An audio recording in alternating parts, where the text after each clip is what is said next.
everybody. How's it going? Hopefully the game's not too loud or too quiet. Let me know. Hopefully someone's here. Not just streaming to the ether, to the void. Oh, okay. Hello, Jim. Yeah, my old Danganronpa videos are kind of iffy. I did reactions on those with MathWiz. I think they're linked in the comments. I mean, there's still some decent parts to them, but overall, they're lacking. That's why I want to do another Danganronpa video, because I still love the franchise a lot, and it's interesting, more interesting than I thought it was. Because I had some interesting things to say in those videos, but it proved to be more interesting than I thought when I replayed them 2 years ago. And yeah, like it says in the description, I've been trying to write the script for a while now, and I did hit a sticking point. Oh yeah, no, I still hate Killer Killer. I tried to I reread it a couple years ago, and I'm like, no, this is still not good. This is still one of the worst things I've ever finished.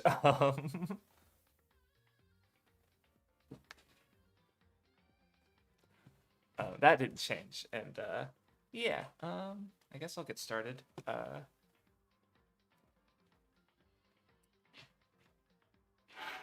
Cause yeah, I just thought I'd replay it and see if I notice anything new.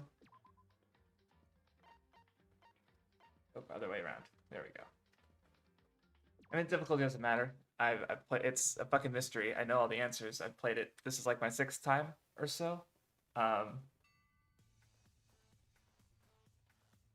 What was I gonna say?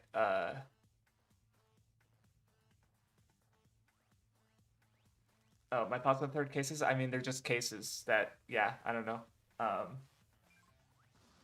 Like they tend to not be as good as the other ones in the game, but yeah, it is what it is.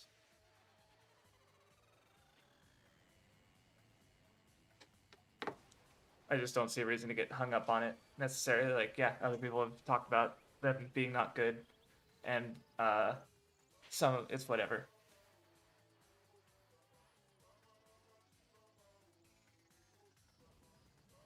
I guess I'm more interested in like, all the cases are good in their own ways. Like, some of them are obviously, yeah, not as good, but like I'm generally more interested in the broad picture, like especially when I want to pay attention to here with the streams is just seeing if I notice new things or for like especially because I don't know the sticking point specifically I had was with Junko, uh, um, and because I came to a better understanding of her last time I played the game, but I still felt like there was more to get out of it.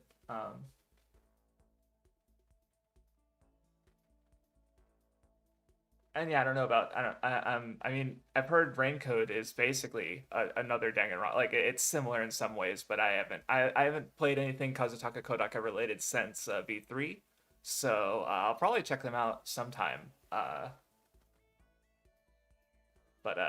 it'll happen when it happens. I don't know, and I haven't heard any announcements. There's supposed to be an Ultra Spare Girls 2. That was announced ages ago, and I literally haven't heard anything since. So if there's been new Danganronpa news, I am out of the loop.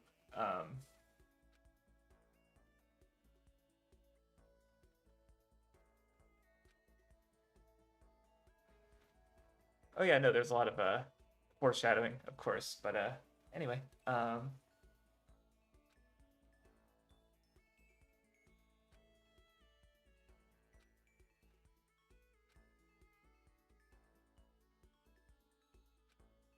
never thought about going back to replay the Zetsubo Project patch because that was technically my first exposure. They have some unusual, maybe not unusual. They have some translation choices I prefer, some I don't. Because like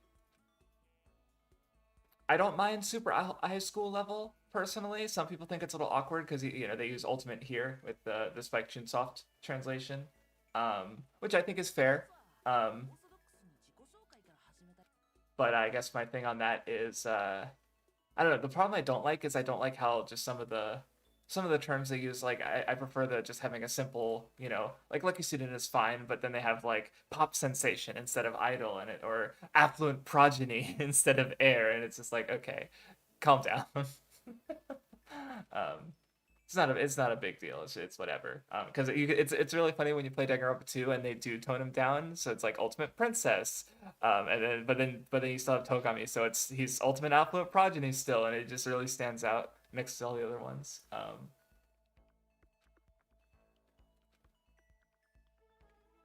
Hello, Master Spoon.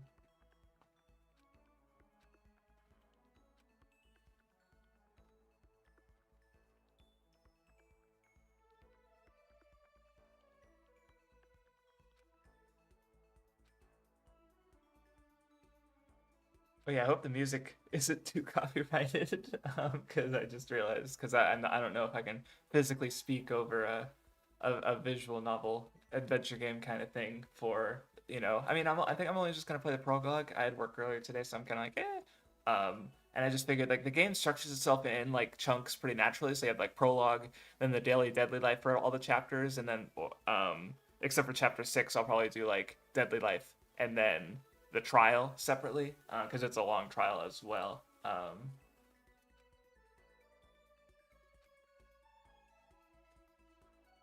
Oh yeah, this is funny because so in the brochure in the pamphlet they say they change it to a date closer to the English release of the game. They make it like 2014, I think, or 2013. But here on the forum, you can see they didn't change it, so it still says 2010. So he's looking at 4-year-old forum posts for the class of his current year. Just little oops that I always think is funny. Um,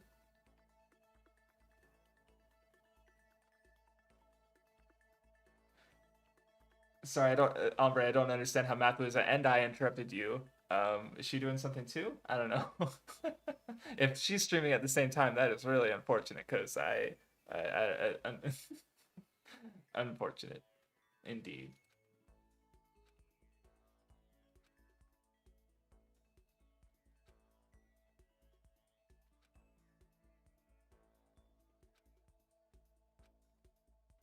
Baseball star is pretty reasonable at least. Oh my God, it's her. uh,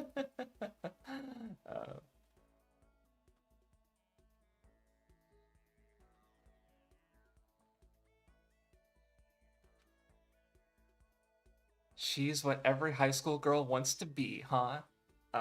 I mean, she was like most cosplayed character at a point, I think. So, are they wrong? Um,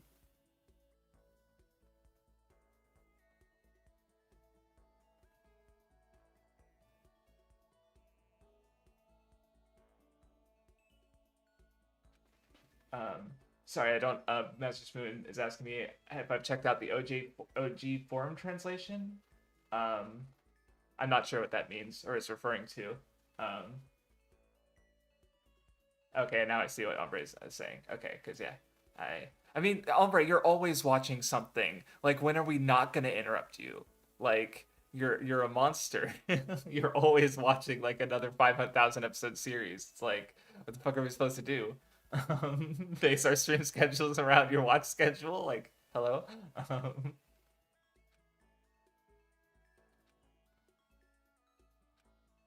Actually, looking at the names again, it's really just like mostly the Optimate Progeny that really stands out as like, why did they translate it like this? Um,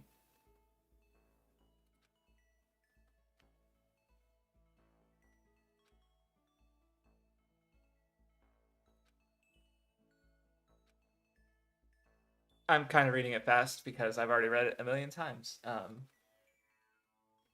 Oh, there's something up. I heard about that, but I think I read some because the same person. Oh, well, I forget their name. They translated Danganronpa 2 as well because so I fell very fucking hard into Danganronpa when I got introduced to it, basically because I thought it was really interesting and I liked it a lot. I've kind of talked about it in bits and pieces here and there. Because I ended up writing like what became from I played it in like summer 2013, and in August I ended up starting a fan fiction that became a fan fiction trilogy that I wrote until May 2015 that currently clocks at 800,000 words. That I because I added an epilogue last year. Yes, last year. Um, and I was really into it, and to the point that I needed Danganronpa 2, even though it wouldn't come out for another year or so. So I ended up reading all the like several like from several partly translated Let's Plays. I got the picture, not a great picture of what Danganronpa 2, what the story was, and spoiled myself on all the cases. So wouldn't recommend it. But I needed it. I needed it. I was writing a fanfic. I had to know everything. um,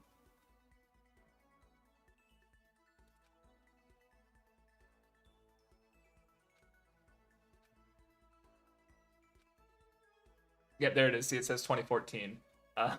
Instead, with the forum page said 2010. Unfortunate.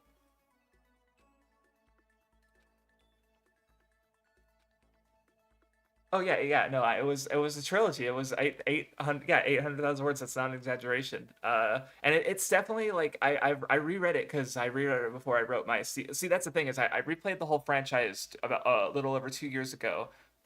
You can actually see in my media thread 2022 is when I finished it because I had Danganronpa V3 in that thread, but I'd already played Danganronpa 1 and 2 the previous year I think. But like the intent was to replay the whole franchise so that I could make my video. But I was also talking with Mathwiz because she had gone through Danganronpa and she had some inclinations for like doing creative stuff. So I ended up thinking about my fanfiction and I realized, fuck, there's some things I need to revisit and maybe so I can like give it a better conclusion. And that ended up kind of hurting me because it took me like a year to finish writing that. Because I was also taking hiatus from my channel. That was 2022. I released one video that I actually wrote in 2021. So I guess yeah, I've been struggling with the script in part because it's been a couple of years. Even though I've played Danganronpa so many times, like I played the second game 3 times. I replayed Danganronpa V3 like immediately after I played it the first time for that video, and then I played it. So I played Danganronpa 2 and V3 3 times each, and this is like my sixth time playing this game. Um,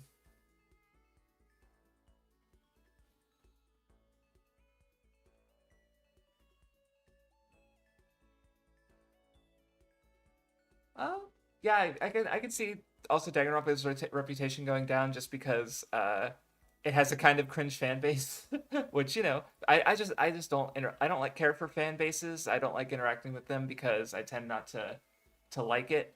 I guess, or I find people even like yeah people you think oh these people like the same thing I do, but they tend to not like it for the same reasons, which is fine. That's perfectly valid. But it's just like, I like this franchise for, my reasons. And I've been able to contribute to the fan base in my own ways, like through fan fiction and like my videos, and especially my upcoming video, which I hope to say things that, no one's really talking about with the franchise. I mean, even my first videos, I had people talk about where it's like, no one had really talked about the high school connection. Um, and I was able to offer that. Uh, so, but yeah.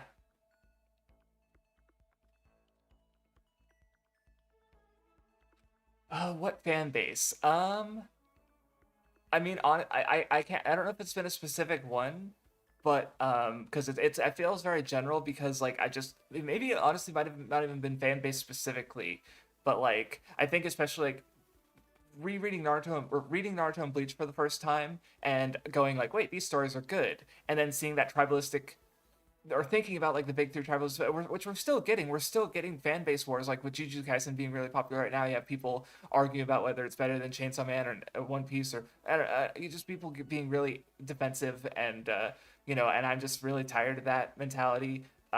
So I prefer to just enjoy multiple things, right? Like that's was my thing. Is like I especially when I reread Naruto and Bleach, I was like these stories are really fucking good. Like I can enjoy all of them, right? And it just made the fan base arguments seem really tiring. And even within fan base itself, so like there's a point because like my YouTube's channel name is Craftsdwarf, a video game I haven't really played since I started my channel.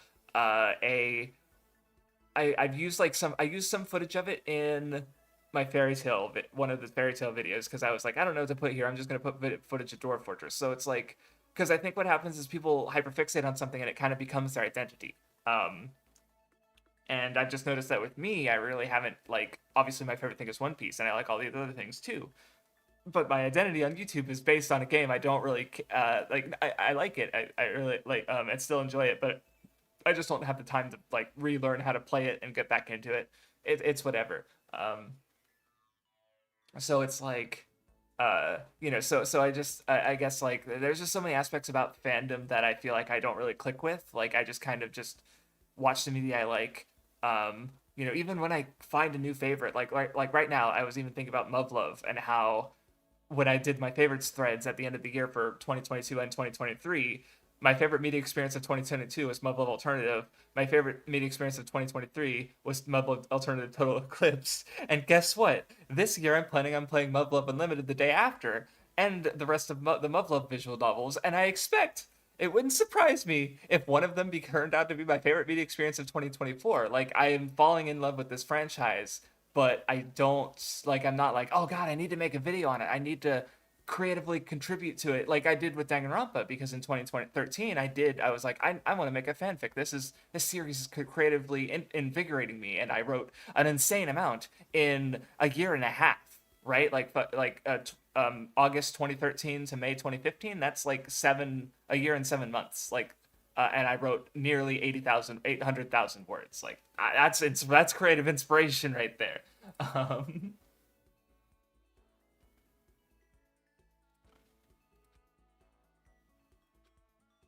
do I have a VN list like VNDB? I don't. I'm assuming you mean like an anime list or anime or mal. Why anime list? Um, I use backlogged for video games. I just consider like so it's not very organized, but and also even then there's stuff I have on there. Like honestly, at the end of the day, I haven't played that many visual novels. Um, like obviously I played the Danganronpa games. I've played a few science adventure games because I played Chaos Head, not Chaos Head Noah. I played Steins Gate, and I played Chaos Child. But at the time, Robotics Notes wasn't released in English, and now they're all fucking out, and I just haven't gotten around to playing them. Um, Zero Escape, I played those years ago. I still have them all physically, which is really cool. Been meaning to replay those, but also there's the Forever series by Uchikochi that I hear Zero Escape is just kind of like being a successor to and kind of repeating some of the same things. Um, oh, is the game? It should have sound. It's just pretty quiet because I mean, for me, it's not honestly pretty loud. Let me here. Hopefully, you guys can hear it better. I didn't want to. I don't want to get copyright hit, but I don't also want to be mute either. So thank you for pointing that out because I don't. It says. Oh no, I guess it was really low. Let me, I played the DS version for Zero Escape because I was interested in it from 4chan discussions, and it was relatively early. Like I think I played. Did I play Zero Escape before Danganronpa? Maybe. Virtue's Ruler, because I played Zero Time Dilemma shortly after it came out. Like I was on the ball for that one.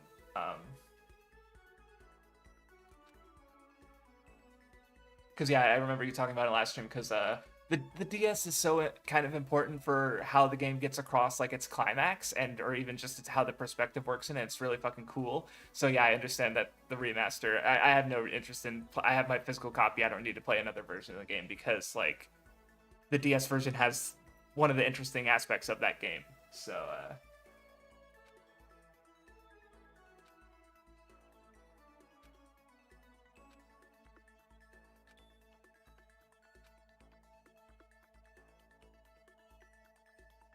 and yeah, Summer Snow, I understand not because you say, oh, I'm a big fan of VNs, but I've only played 30. That's still like what, like probably twice as many as me.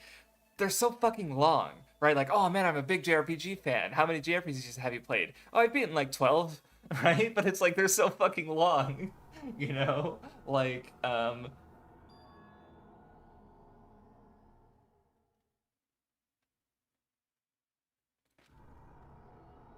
what was I gonna say?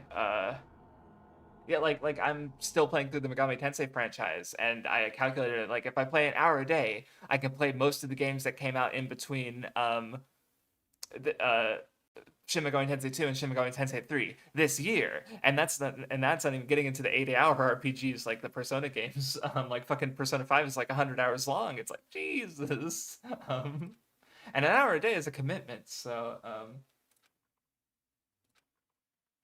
and yeah, VNs are similar in length. They're just monsters. Because I was gonna bring, technically never beat it. I did play a route of Katawa Shoujo, and I just sort of fell off of it because I didn't love it. But I wondered if I'd feel differently if I went back to it.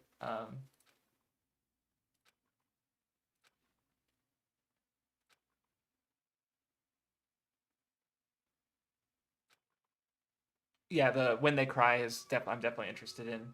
Uh, Higurashi and Umineko and Sakonia. Um, guess I'll save. Sure. I don't care. Oh, no, that's not what I meant to do. Uh,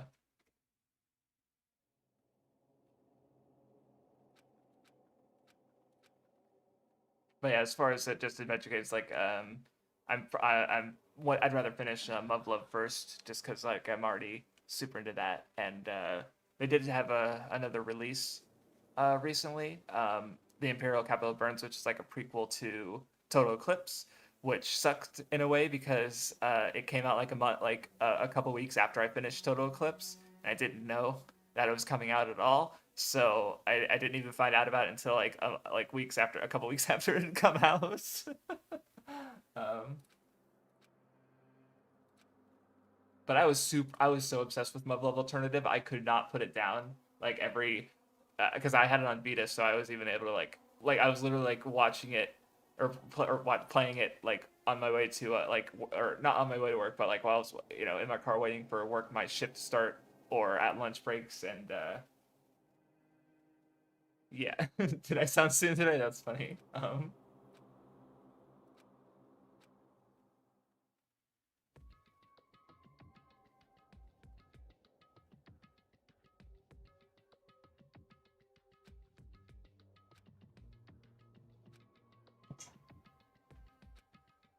But yeah, Persian slasher bringing up oh yeah, how many of you watched anime? Like, oh, I love anime. I've only seen like 60. It's like the time you spend doesn't necessarily correlate to how much you're emotionally invested.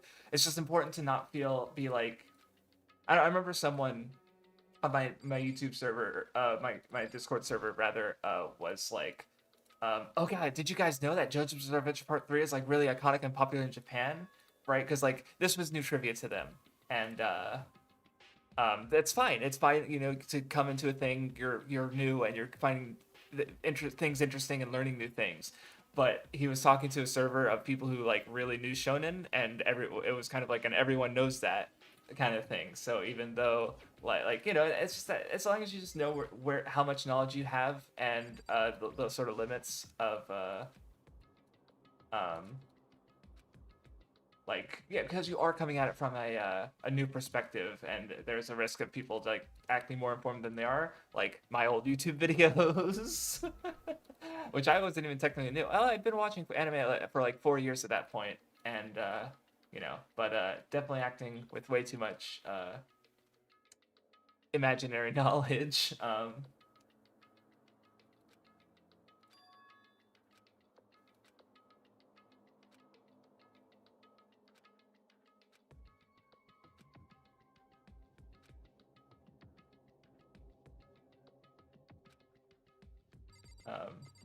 oh yeah, I'm sure it's easy to notice, but like you can see that, like, how did they screw those bolts into the walls? Like the only way they could do that is if it was done from the inside the whole time.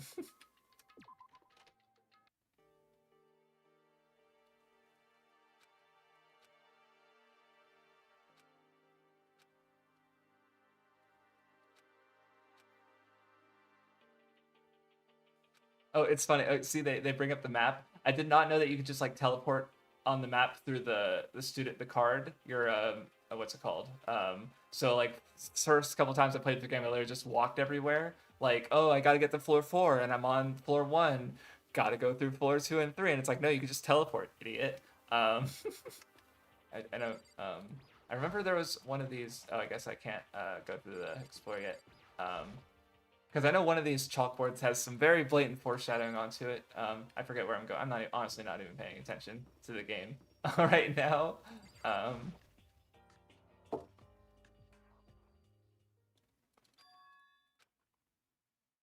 hey.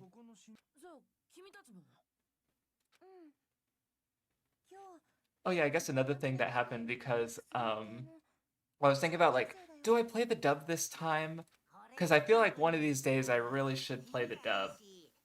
Just because I feel like a lot of people who get into Danganronpa for the first time, like, or got into it like closer to 2014, or after, they play the game and maybe they aren't as into anime because or it's just a popular thing because I feel like a lot of the time I've talked about Danganronpa, like someone even just chat and mentioned that oh, the Japanese cast sounds really, or wait, hold on, let me find it.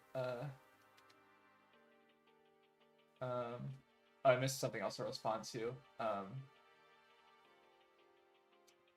Yeah, you can. I passed by. Oh yeah, there it is. Also the JP voice cast seems godly. And that seems weird to me because it's like I've literally only, I did play the first trial in both because like back when especially in the PSP version, there didn't have the school mode, so to grind coins you literally just had to play through the trials again. Which in some ways it's still the easiest, one of the easier ways to get coins because you just skip through the scenes you've already seen and answer the questions you've already answered, and but I have replayed at least one. The first trial in Danganronpa 2, I have listened to the English dub for, um, and I feel like I might have done the same in Danganronpa 1, but that was really it. And not out of like, I'm not an anti-dub guy. I think it's perfectly valuable. I'm just like, it's not my first instinct to go for the dub because I can expect the quality of the sub to be like at a certain level just because like, it's anime. Where it comes from. I did try to learn Japanese a while back, so I do actually like I can hear certain things with the Japanese. Like I can pick out certain words sometimes and recognize when a translation is has changed something. And be like, oh, I understand why they made that choice. Like Danganronpa in particular is very much like, it's not quite like Dragon Ball levels of this is going to be someone's first Japanese thing, but there's definitely like very clear way. Like in Ultra Despair Girls, there's a part where Fukawa does like a Buddhist chant to exorcise a ghost out of Komaru, and they change it in English. The script says, so like you can very clearly hear like chant. Fuka's chanting in the Japanese audio, but she says like, "May the power of Christ compel you." Like they change a Buddhist reference to a Christian reference because that's the Western association with exercising a ghost instead. So just stuff like that I catch in the Japanese. But where obviously the dub, it would be hard. You wouldn't be able to catch that because like I'm reading the dub script anyway. uh, I will play the English dub one day.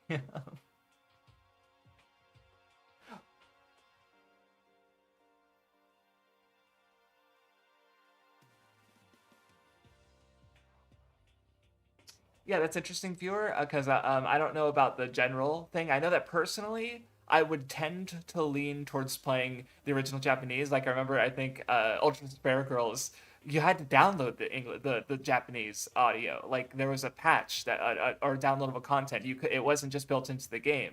So I literally had to. So I like started playing the game and I hear Komaru's English voice and I'm like, okay, hold on. Like I'm not gonna like no, again, nothing against the dubcast, but it's like fucking Megumi Ogata's Komaida is literally like my favorite voice performance of all time. I love it so fucking much. I'm kind of interested in watching Yu-Gi-Oh! Season 0 because Yamayugi literally kind of sounds like Komaida, and it's like, well, it's like it's getting like it's just like getting a little more Komaida, right? And I love Miyuki Sawashiro as a genocider, and Ultra Spare Girls has both of those characters, and it's like I'm not gonna fucking miss out on that just because even if like yeah, I'm sure the dub is fine, and that was my takeaway playing Danganronpa 2, the first trial dub, is I actually really liked Koizumi and Teruteru's um, English voices, and I was actually perfectly fine with Komaida's because I feel like I've seen a lot of like negative takes about Bryce Papenbrook. and I was actually fine with his Komaida. I felt a little bad for him because it's like, yeah, it's good. Is it my favorite performance of all time? No, but it's still really good, right? Like, and I was perfect. I was perfectly fine with it. I just felt bad because it's like, well, the bar that I'm comparing it to is like super high.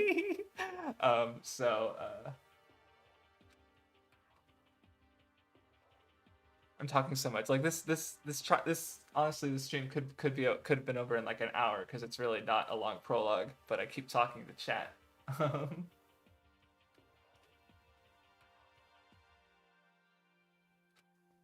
And it's also interesting because I use so if you emulate games, I'd highly recommend using the website CD Romance because they have a lot of pre-patched ROMs or ISOs, which includes some undubs. So it's, in some cases, like I am interested in the dub. Like I've heard, I think Vindy says for Persona 4, he very much prefers the dub cast. So for the Persona games, I'll probably check out the dubs for those. But I have heard some cases where like the dub isn't very good in some games. So having the option using a fan patch to restore the Japanese audio because it was obviously completely taken out of the English release. I think that's perfectly. It's fine as an option, right? It's not too, or it doesn't erase the dub, but it gives. Like another game I'm actually interested in playing undubbed is actually Star Fox 64 3D because I love Star Fox 64's English voice cast. It's so the dialogue is so fun. It's so just corny, and they ham it up to extreme, and it's just so quotable. And it's a big part of why I love that game. But I saw a video of doing a comparison, and the Japanese voices. I think they even cast from voice actors who've also done a bunch of mecha anime. So it gives it more of like a serious tone in a sense, and that sounds it has its own appeal. And I was like, okay, I played Star Fox 64 enough in English. I should check out the Japanese at some point. Um, so yeah, and Titania, that's a good comparison because I also love Mark Hamill's Joker. So it's like as good as Bryce Papabook's Komaida is, like it's not fucking Mogumi Ogata. Like she's the best. So, but there were other voices in English that I was like, hey, I like that one. Well, I think the unfortunate ones because like the two characters I mentioned earlier, who I like these voices in Danganronpa too. They're not in another trial. Because they both die before they make it to the next trial, and it's like, well, I guess I'm not getting more of these voices I like. But then there's also moments like Sumiki's defining, like one of her defining moments, like voice wise, would probably be in Trial 3. So I didn't, even so I didn't hear that, and like I've also heard people really like Johnny Young Bosch's Hajime Hinata, and I'm sure he's really good, but and his defining moments don't really come into play until later. So I should at one point I definitely owe it to myself to try out the English just to see, like, if I'm fucking playing through Danganronpa for the seventh time. Like, well, the other six times were in Japanese, and I've already, like, Ikusawa Mukuro, Ikusawa Mukuro, Ikusawa Mukuro. Fucking, that's one thing that the dub does that is nice, is they remove some of that repetition. Because they love showing that clip later on. Oh, man.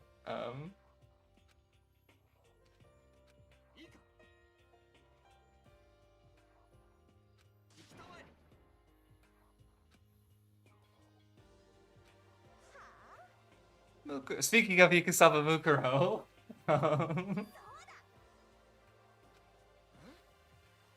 yeah, see, I guess I don't really mind. Like, most of the times I've played the game, I were replays, so I understand because it is a mystery and that's a big part of the appeal. And like having that wow factor of having the mystery unveiled to you and solving the murders.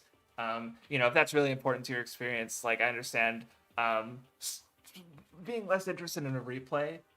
Though for me, it's also on picking up the foreshadowing. That's what surprised me the most last time I replayed it. Like I'll point it out as we play, but there's so much foreshadowing to Junko. Like not just foreshadowing, but like the way the Monokuma theaters characterized Junko.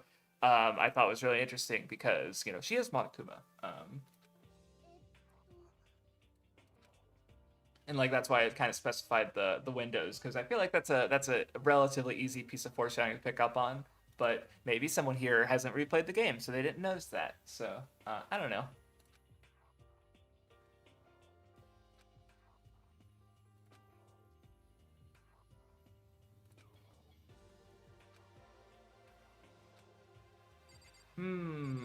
there's one character in the center here that they really want me to talk to first.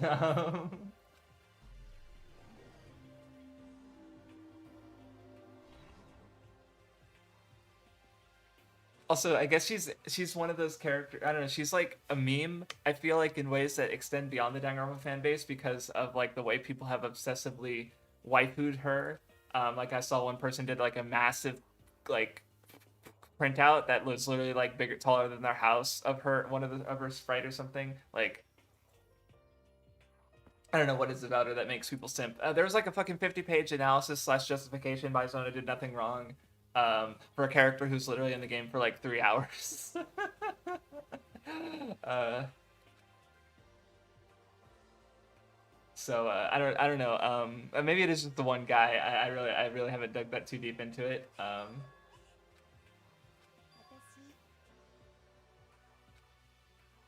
Oh yeah, I heard. No, was it one person? Because I saw a video. Maybe it was the same guy of someone like sitting at a table with Sayaka, but someone in the comments said that they hadn't actually played Danganronpa. Um, but so that's probably different from the person who made the 50-page analysis of her character because that person definitely played the game. So that's two at least two people who are obsessively interested in Sayaka Maizono, and one who hasn't even played Danganronpa and one who very much has. So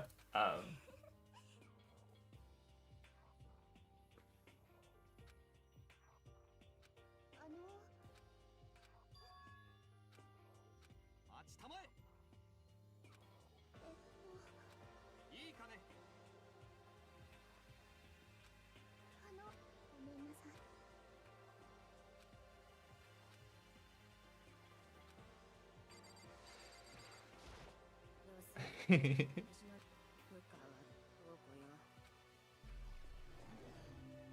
it's like I like her, but I think my general take, and probably a pretty common take, is that Ultra Spare Girls just makes her character more interesting. But I don't know, she's silly, and also Miyuki Sawashiro is great.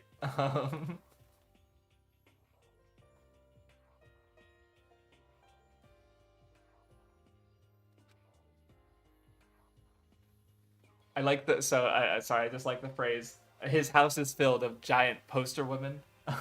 Like something about giant poster. Maybe it's that's yeah, sure. You know, follow your dreams and all that. Um,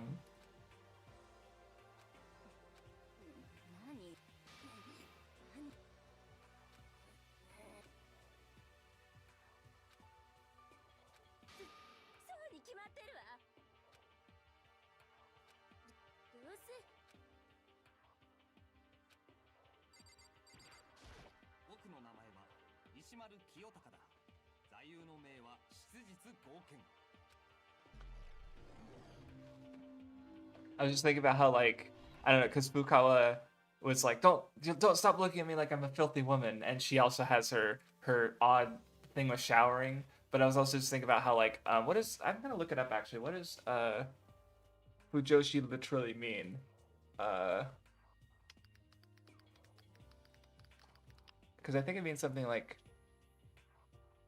rotten girl. Okay, so that's probably a little different than I was thinking because I was just thinking about like the association with like I was thinking more like dirty or something, but you know, because like Fukawa herself is not a Fujoshi, but I do like the gag about how like because she's into literature, she's into those more artful, these more you know higher art pieces of literature. But she also doesn't like Genocider, who is kind of unashamedly into like BL. So it's like, and you know, also Genocider is like a part of Fukawa that she represses. So that's just an interesting little character thing. I feel like that's more, what's it called? Maybe that's I don't know. Maybe it is in this game, but I feel like that definitely comes up more in Ultra Spare Girls as well because she just has so much more dialogue in that game, and Komaru is really fun to play off of because they're silly.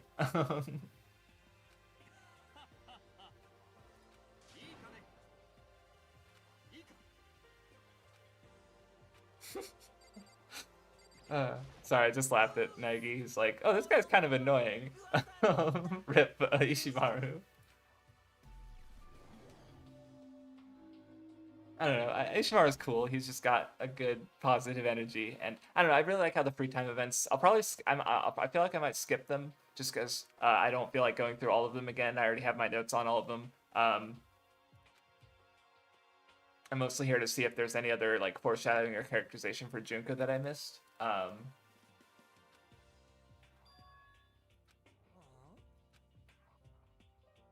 Especially because I also just reread Danganronpa Zero because it turned out a better translation had come out that I didn't know about. Um, I was reading the old one 2 years ago, and Danganronpa Zero is basically like it's meant to sort of explore and explain aspects of Junko's character. Because I know like in Danganronpa 3 she uses her analysis talent, but I feel like they don't really dwell on it or go into it very much. It's mostly explained in Danganronpa Zero, and even though it's like and it's really fucking integral to her character. But I might just not be remembering Danganronpa 3 as well.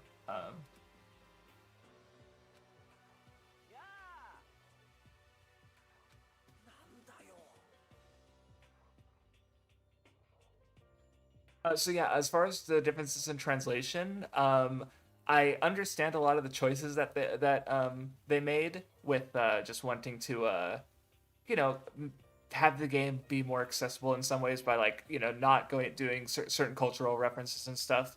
The other thing is I literally haven't played the Zetsubo Project translation since 2013.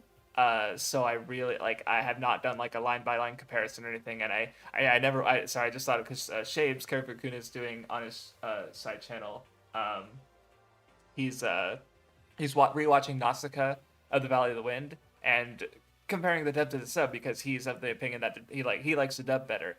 And so far, I think there's like 4 lines in the sub that are equivalent or better. And in the first 15 minutes, and there's definitely more than 4 lines in the first 15 minutes. So, but my point there being that, like, I'm not going to go do something as exhaustive as a big translation comparison between, like, the Zetsubo Project and the this one. Also, I don't understand Japanese, so I really like. There's only so much I could. It would be much more difficult to compare it that way. So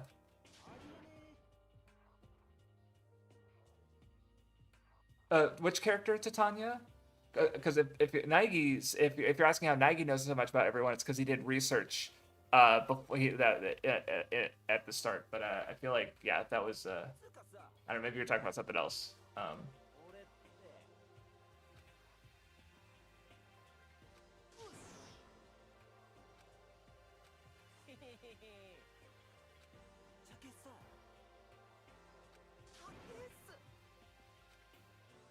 Actually, one thing I'm just realizing about Leon that I don't remember bringing up before is because, like, so one thing Danganronpa 2 really goes into is, um, yeah, it's Tanya. Nagi was talking about how, he was, what's it called? That's what the whole stuff with the forum was, because we've installed the images of, like, Sayaka and Leon, because he was talking about how he was researching into his classmates so he could learn about them. Yes, and, but anyway, as I was saying, because Danganronpa 2 goes into like, so because the talents that they're born with end up becoming a chain to a lot of the characters, and that they're bound by their talents. Like the first murder, Hanamura, he's like, he's going to this like he'd probably be happiest just cooking at his restaurant with his family, but and he was like, oh, I could go to school and become more famous and bring more wealth to the restaurant so that our family could be more stable. But his tie to his family was so strong that what ended up happening, he leaves the school and he gets into the death game basically, and he literally kills so that he can try and go home to this family that he cares so much about. Like and then even like Komaida, his luck is more of a burden. There's just like it's just a recurring idea in that game. The imposter, especially that's when Nanami was really talking about it, and Nanami herself as an AI, even though it's not her talent, it's still like it's a fate that she's sort of bound by due to the nature of her existence, basically. So I was just thinking about how Leon, his chain is being the baseball star, and he more so than I feel like a lot of the characters in the game is kind of like moving past his talent. He's interested in music. He's prepared to give up baseball. He's prepared to not be trapped by his talent in a sense. But I hadn't thought about that before. Because that now I'm thinking about how that plays into like the trial and stuff. But because he's ultimately lured by Maizono because of his interest in music and girls, which neither of which relate to his talents. So, oh yeah, this guy. Oh, this is another odd like localization show. Well, I understand it because fanfic creator makes more sense.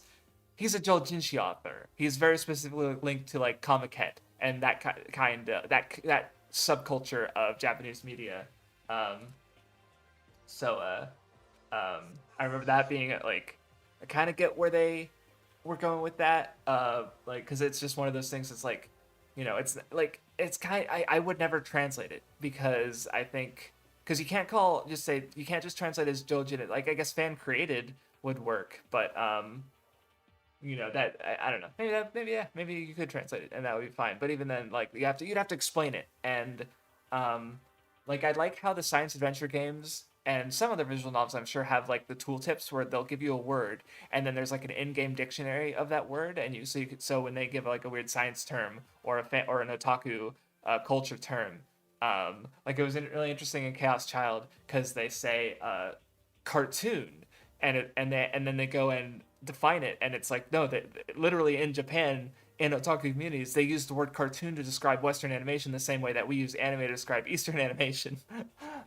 So they have a dictionary term in case someone playing the game isn't familiar with that because they just consider cartoons anime. Like I remember the author of Log Horizon, when that was really popular while it was airing. Someone on 4chan asked him. He did a Q&A on 4chan, I think, or maybe it was somewhere else. Maybe it was Twitter actually. But he did post on 4chan. Um,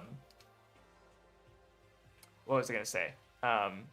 Because he said he was asked what anime he was watching next season, and one of the ones he said was Teenage Mutant Ninja Turtles 2012, which was getting a Japanese dub, I assume, and so he lumped that cartoon in with the anime. Um, oh, okay, then maybe I mean maybe it's just not a unified term, Murasaki, because I'm just referring to like an assumption I made based on how it was used in Chaos Child, because they did have the in-game dictionary linked to the term cartoon, and I assume it was like that in the original Japanese as well. But it's been a while since I played Chaos Child, so I could be wrong. And yeah, there's even in like I remember Cynic Clinic did a really neat video about the history of the term anime because it wasn't always referred to as anime. Um, it's actually relatively recent. Like one of the older terms was actually like manga video in Japan, I think. Or maybe was it Japan or was that in? I don't know. It's been a while since I saw that video too, but I'd recommend it. So, because it's possible that like cartoon was in use at the same time that Chaos Child came out, but maybe Western anime became popular at a different time. I don't know.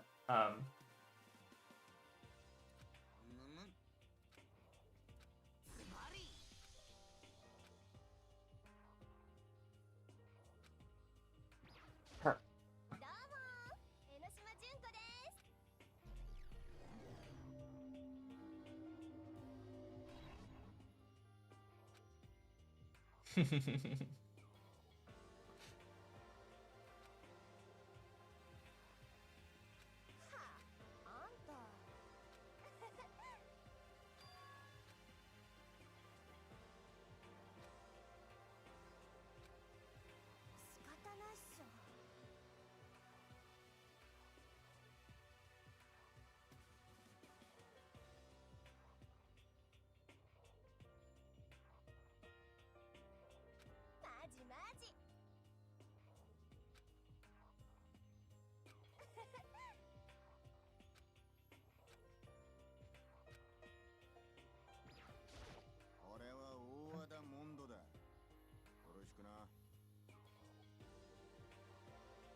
um, sorry, person slash that's yeah. Imagine calling every cartoon by what it's called in the original language. What is Code Lyoko? It's a French cartoon, so it's yeah. I don't know. That would be.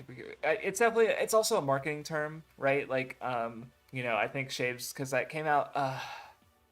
I think yeah, this came up again because of the Scott Pilgrim discourse because you have an anime. It was obviously it's based on a Western property and it's being produced in part for Western markets, but it's also like the staff behind it is entirely Japanese.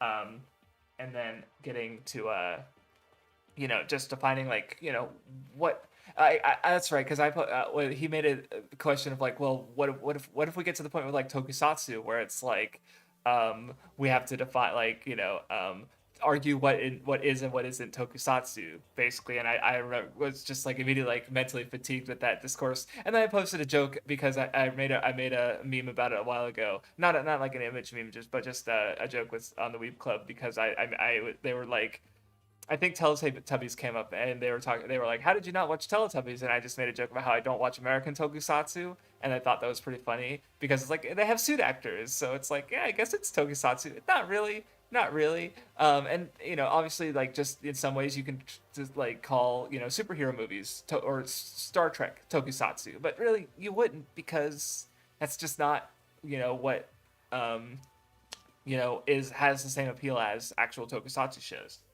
But anyway, no, I haven't watched it. I literally haven't touched anything Scott Pilgrim in my life.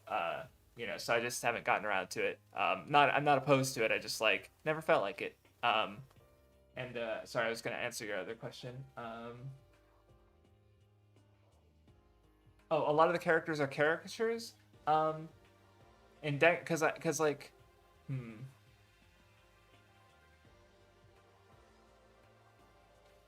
Yeah, I don't know, because you bring up One Piece, and it's like, well, because One Piece in general is very like exaggerates a lot of its characters in a lot of ways, right? Like look at fucking Vegapunk. It's like, how do we draw the smartest guy with the biggest brain in the whole world? He literally has the biggest brain, right? Like it just takes a real, that's just like Jesus Burgess. He's fucking huge, right? Like, he's mostly torso and muscle. So with Danganronpa, it's like I'm pretty sure it's been stated in an interview somewhere because I have read a bunch of interviews. I just don't know them off the top of my head. Is that like part of the point was to establish these characters as like characters, right? Like here's Owen Mondo. He's a biker gang leader. He's tough. He's loud. He's got angry. Like he literally fucking punches out Naegi and he grabs Monokuma by the scruff and lifts him up. Like he has that. Um, that but the idea was then to like break them down in a sense and reveal that they're more than just what we see on the surface basically. Like obviously with Owada, he's we see in his trial he's very insecure about his toughness, and that's a big issue for him.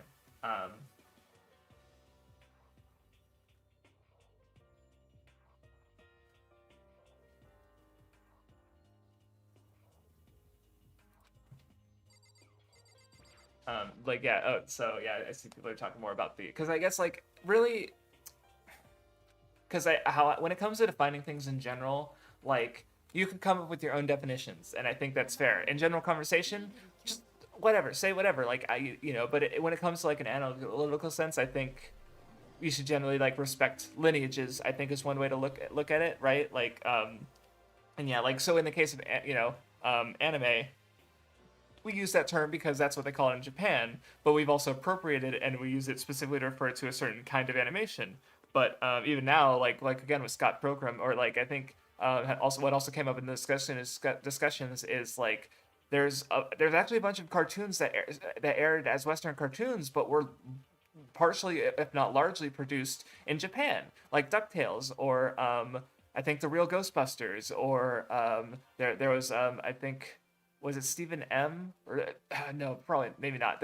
Maybe it was there was a YouTube video talking about how some of the DC animated universe that was like the world's finest, or maybe parts of it were animated.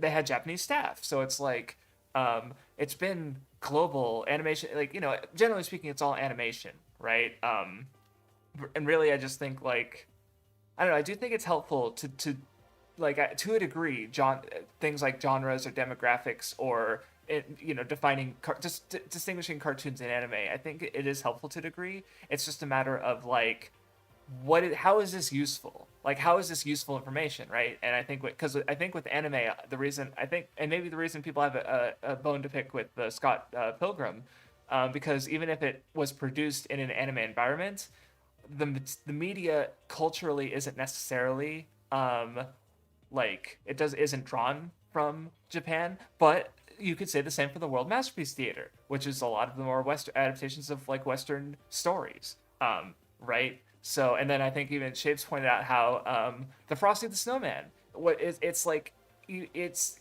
we a lot of us probably grew up watching the animated Frosty the Snowman Christmas special short thing, and if you watch it now, it's like, wait, this is like a Mushi production anime, is how he was talking about it, because it was basically made by Mushi Productions. So it's like there's so many like weird cases and exceptions and stuff. Um, but I think at least for my personal interest, it's like, I go to anime in part because it comes from a culture that I've gotten a window through these Japanese media.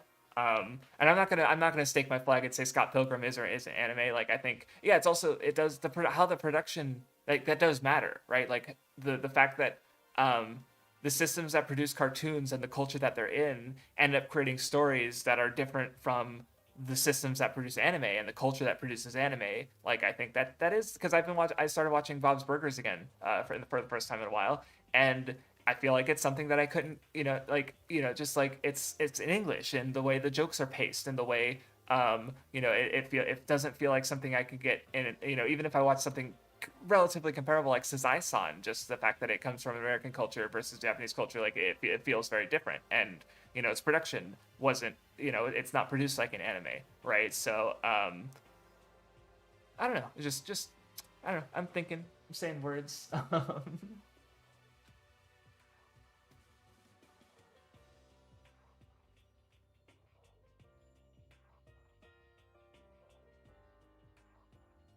Oh yeah, Transformers I've heard is really interesting because I guess how I heard it, like, I remember someone breaking down all their feelings on all the Transformer entries in it, and it was interesting because they actually separated the dubs and the subs for certain series, because like apparently like the dubs like in America, like, oh, it's more serious, but in the Japanese dub it's more comedic or whatever, and it was just, like, they're even though they're visually the same media, this they're so transformed almost. So it's like, yeah, that's just an interesting case where, and it's adapted from Japanese toy lines, right? But it's also so popular in America that there's so many. Yeah, it's a whole interesting lineage. That's why I go back to lineage and just think of like, well, why is it like this now, right? Like, what if we go back, and again, how is the term helpful? So I think it's fair to call Scott Pilgrim anime because it's produced by anime studios. It's produced by anime the staff. Like, that's one of the reasons why I was going to mention, like, because I watch so many subbed anime, I just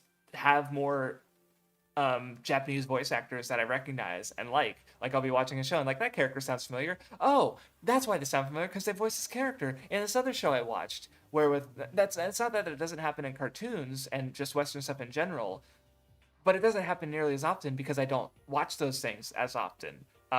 Like, one of the last times it happened that I can remember is I was watching Amphibia, and there were some background minor characters voiced by Sam Riegel. He voiced like three lizards, and because it was really funny because he'd like that. I was like, that lizard sounds familiar. Wait, that one sounds familiar too. Wait, hold on, they all sound familiar. Oh, that's because they're all voiced by the same guy, and I was familiar with him not from a cartoon but from Critical Role. So, so it just happens less often with me. So going back to anime and cartoons, it's like, if you like certain staff, well, they're probably gonna, generally anime staff is mostly gonna work on anime, right? Like, obviously you get excited, like Masaki Yuasa, who did do an episode of Adventure Time, right? So there's, even then there is crossover, but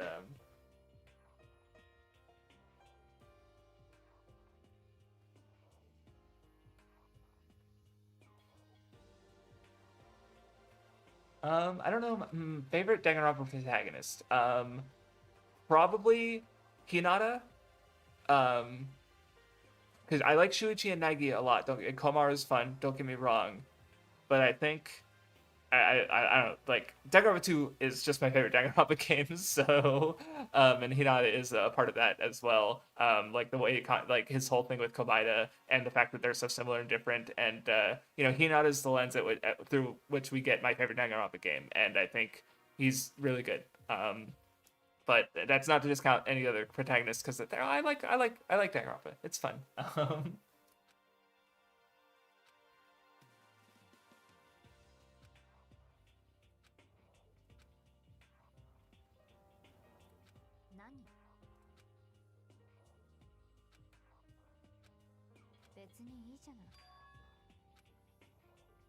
I feel like this is less, look, I'm replaying Danganronpa on stream and more I'm talking with chat while Danganronpa plays in the background, which is fine, because I'm sure, like, you know, we'll get to stuff that's I have a little bit more to say about, because it's a mystery, and it's just setting up the mystery, so, though I guess as far as, I guess something I do have to say about Danganronpa is, I spoiled myself on what ended up being a relatively big part of the game, or at least the trial 2, because I was looking up the voice actors, and I was like, to see if I recognized them from anywhere. And so when I looked up Fujisaki's VA, I don't know who's cast Fujisaki in the dub, but in the sub it is a male voice actor. And I was like, why would they cast Fujisaki as a so yeah, I spoiled myself like immediately, just by looking up the voice actor. Fujisaki's still heckin' cute though. Look at how cute.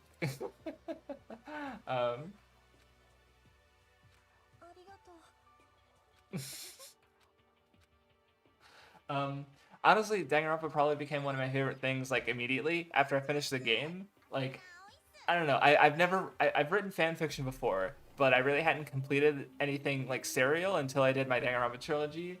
And at that point, it was already like, because I finished it in 2015, and you know, Danganronpa 2 had come out, and I played it and also really liked it. So at that point, it's just kind of like, yeah, I you know, like even if like, because now I'm coming around and being like, okay, like Muv-Luv has already put out like 3 10 out of like, you know, 9 like two 10 out of 10s in like 3 games, and I'm just like, I think Muv-Luv is my favorite visual novel franchise. Even for a while before, I was even saying like, well, before, because I still have to replay those science adventure games, but Chaos Child, after I played it, it did become my favorite visual novel. So it's like, yeah. So there's already been a recognition, a personal recognition of that. Like, even if like Danganronpa is so fundamental, so very important to me personally, it's not like a favorite anymore in a sense. But like that doesn't discount how much I like it. Like I still really like it.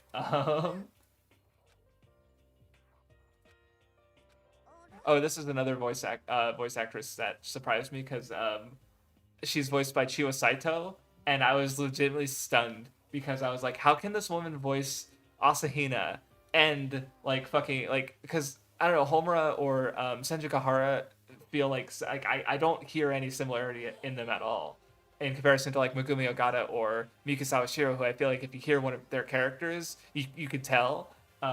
Chiyo Saito is like she's a shapeshifter. She just has such a fucking vocal range of characters that it can be, for me at least, it can be hard to tell, to be like, wait, she's voicing this character too. So I remember being shocked at that.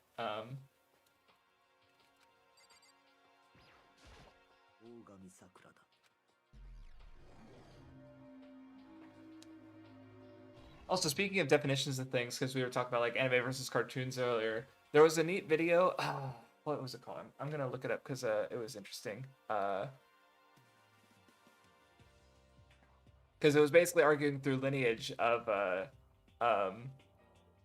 distinguishing visual novels and adventure game, or basically there's also other just different types of visual novels. Yeah, there it is. It's the origins of visual novels by Bullet Lentils. And I remember one of the distinction makes it is they call Danganronpa and Ace Attorney like adventure games rather than visual novels. And though you could also define visual novels as a type of adventure game, and visual novels themselves have a lineage of like sound novels. So I generally do like, I have been referring to Danganronpa as visual novel, even though there's part of me that kind of recognizes that it's not really accurate, I guess. But you know, it's not, it's close enough. I feel like, honestly, like even though I would never call like, say, the Persona games visual novels, because like I've never even played one of them, but just knowing that so much of the game, even though they do have the dungeon crawling, you know, RPG segments, there's still so much of the game that is just like walking around and talking to characters and making these bonds with people. Like, yeah, they don't have branching routes, which is one of the key factors of a visual novel. But like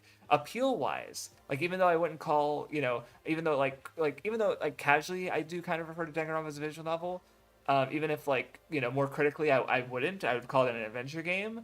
I'm still more likely to recommend like Danganronpa to someone who likes these kind of games than I would like. Oh, you like Call of Duty? Well, Danganronpa is a shooter too.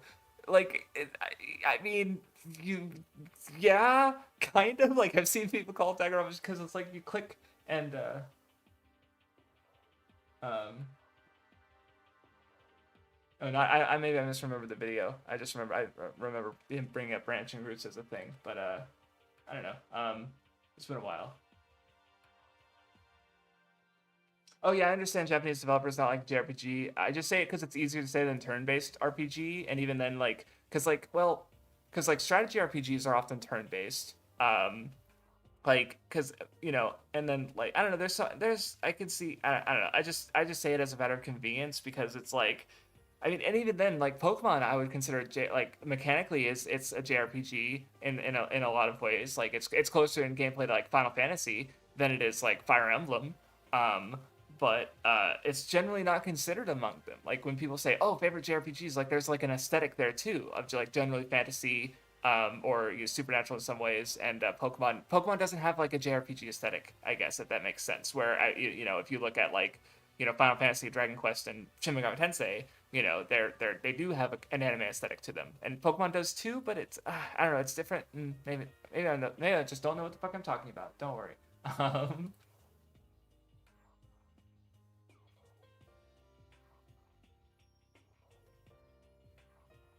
oh, Bowl of Lentils was the I'll just yeah. Um,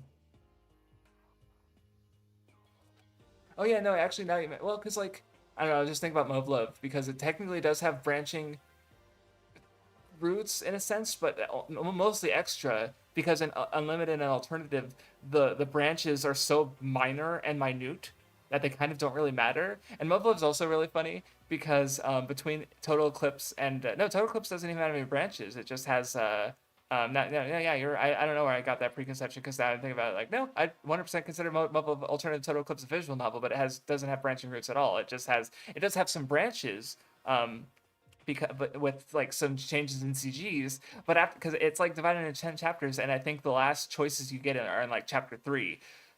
Like it's just really funny to me that like Muv-Luv Alternative and basically they just have almost no choices at all. Like they're basically sound like I think sound novels is a term for when there isn't. It's just the story is delivered to you in the same way it is the visual novel with or maybe sound novel is something else.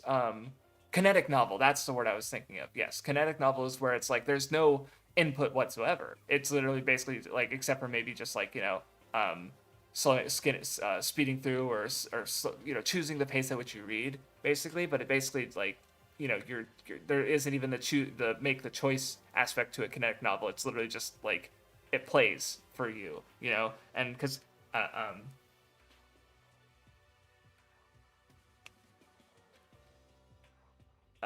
but yeah, that's why I found that video interesting because it brings in so many other terms that are used in Japan, like sound novel and kinetic novel. That it's been a while since I saw that video. Oh my god, it's been almost over 2 years actually since I saw that video. Um, so excuse me, I'm a little rusty on it.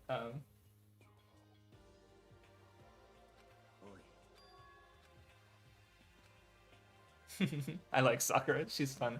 Um,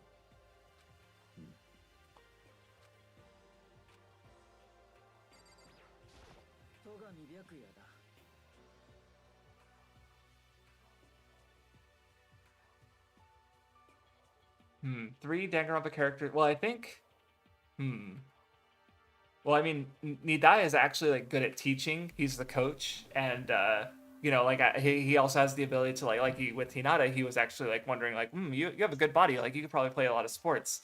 So I feel like he's more personal in that way. So he can and like I don't know because I have like I'm not super physically fit, so there's a like Nidai has an expertise that helps me in a way that because like when you say getting a Danganronpa teacher to teach you um their skills, like obviously realistically speaking, like it doesn't matter how much like Hagakure will never be able to help me make me clairvoyant by any sense because that's just not how his talent works. So I'm trying to think of talents that are actually like I could get something out of them. And in Idai's case, I guess that's more or less learning his talent and more like benefiting from his talent, though. So maybe I'm missing the point of the question.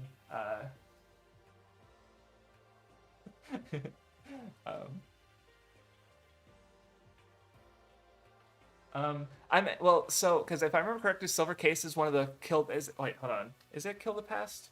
Because I'm interested in Kill the Past because I've heard they were an influence to Danganronpa. Yeah, I can't really pull it up right now. But or maybe I'm thinking of Flower, Sun, and Rain, or I'm probably mixing up the words there. But I feel like maybe I might just be completely mixed up. But if that's what I'm thinking of, is yes, I'm just like um I've just I have like so many video game franchises that I've started.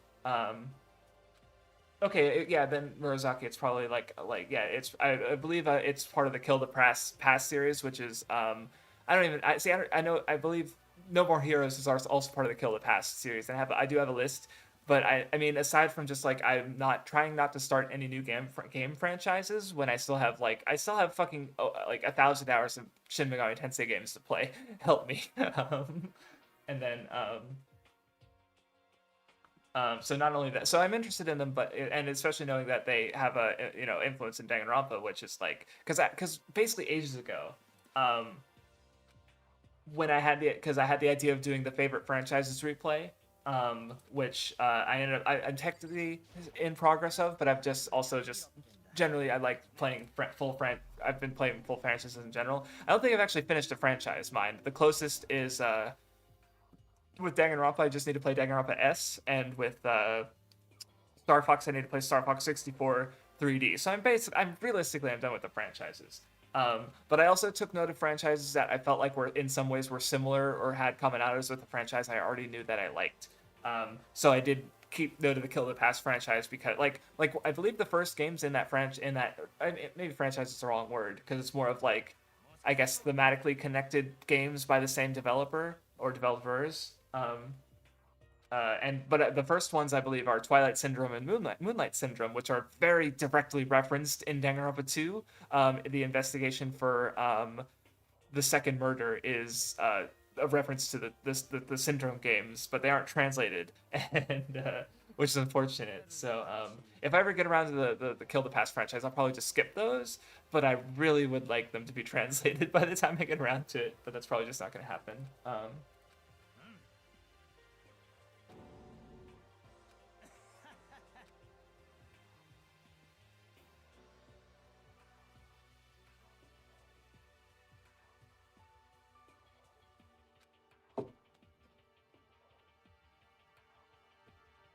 Hey, that aged poorly, Nike. Um, well, actually, maybe not. I forget what his exact age is or what it's supposed to be because I know the age of drinking adulthood is 20 in Japan. So Hagakure can drink by the end of the series. Oh yeah, no, he can drink now. But when he breaks down the final trial, he's like, "How old am I?" uh,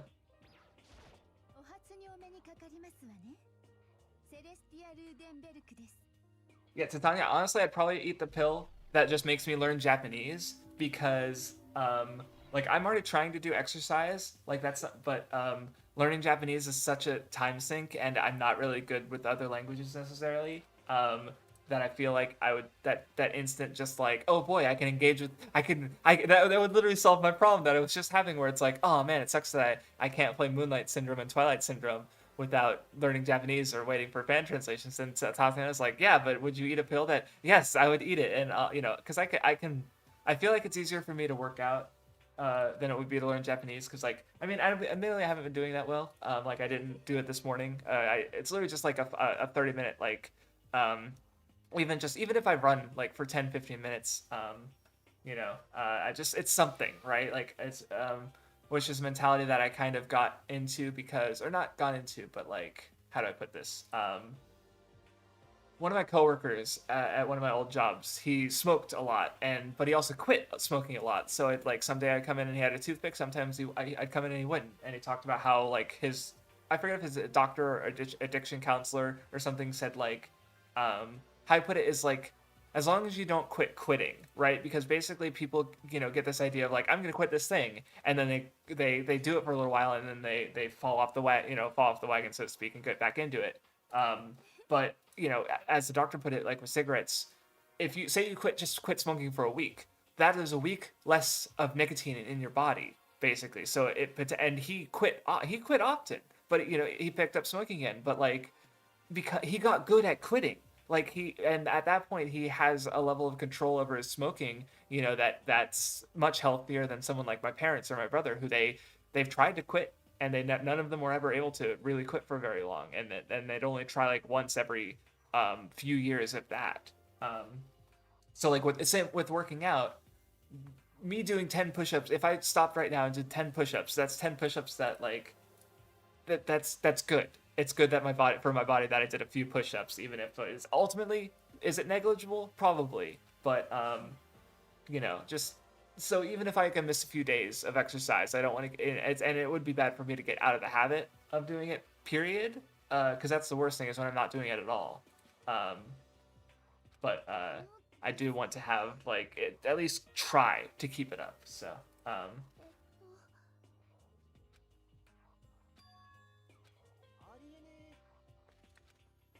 Though honestly, you see, I feel like because I watched Caribou Coon's like you should buy anime video, and one of the things that he pointed out that I thought of is how easy to like you just download this one program and you can fan sub things, and it's like I've thought about it for a while. Is that like another way I could contribute to the community would be like joining a fan subgroup or a a scanlation group, and helping to get media into English that otherwise would never be.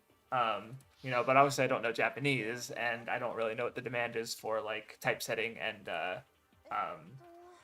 editing and quality checking, because I could do some of those things, but I just never got around to it and asking around for it. But yeah, it's just, I don't know. It's just something I was thinking about recently.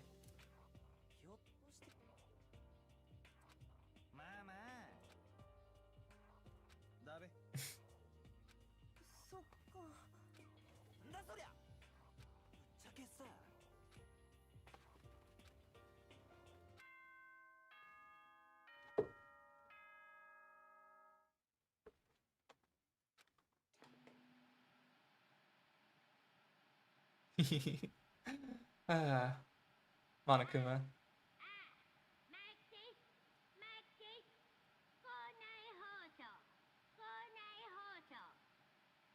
大丈夫聞こえてるよねえではでは I don't know. I really like the Monokuma's performance. The voice actress's name escapes me, but I obviously don't have the cultural having watched hundreds of episodes of Doraemon. Um, but because I think I even used the clip in one of my videos, because literally there is no difference in the tone of voice, and obviously the dialogue is very different, but it's literally just like listening to a random clip of Doraemon talking. It's like that is literally just Monokuma. um, no, I'm not keeping up with any Danganronpas. I know, because yeah, someone asked me if I played any fan Danganronpa games. I remember seeing one on Backlogged in their database, and there was a review where they said that they liked them better than V3 basically, and I was like, I don't know if I feel that way, because I don't know, in general, like I appreciate Danganronpa in ways that I've noticed that other people don't get, which is part of the reason I want to make my video, because like I remember when I finished my trilogy, because I made it before Danganronpa 3 happened, but I got at least 2 comments of people who were like, I like this bit as a continuation in some ways of the original branch, series and setting than Danganronpa 3. And I was really flattered, because I was like, whoa. And I had another comment that was even just like, I think this fanfic is on par with its source material. And I was like flabbergasted. But then replaying the games, I'm like, oh no, my shit wasn't even close. Like the fact that my shit, like honestly, there's ways that my stuff was good on accident. that because I was like, I guess, subconsciously picking up some stuff from Danganronpa that I wouldn't actually realize until more recently. Um, so I just have a lot of appreciation for the games. That at least in my fanfiction comments, I didn't get. So there's that level at which, like, if I saw someone being like, "Oh, this fan girl was really good," I'd probably I'm on some level I'd probably be interested in checking it out. But on another level, I'm like, yeah, but is it coming from a good faith place of like really like understanding Danganronpa and appreciating Danganronpa and still thinking this other thing is still really good? I don't know. Because it could just be a matter of personal preference where I happen to like Danganronpa and someone changing certain things, like fixing it in a sense, right? Like one thing about my first fanfic was very much like how do I put this? When it was airing, I remember people asking a lot of kind of questions. I'm still playing through the prologue, blue, pre. And mostly talking to chat, honestly. Like, I've barely been paying attention to the game, but also nothing's really happened that um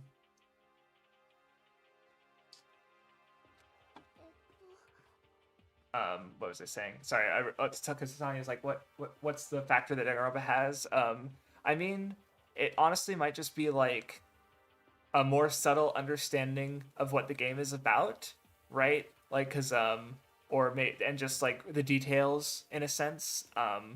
Even I don't know, maybe that's it. But maybe it'll be easier to articulate after I've played more of the game and explain some of the things that I mean, look, just the fact that because it's so interesting to me how like you play Danganronpa 2 and you get Komaida's talent explained, right? Um, like the game never actually goes back and says, Nagi's talent is just like Komaida's. It's never stated anywhere. The closest you get to it that being directly shown is honestly in Danganronpa 3, where you see him go through these unlucky things that end up helping him in another way. And even when they state it.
Can you guys hear me now?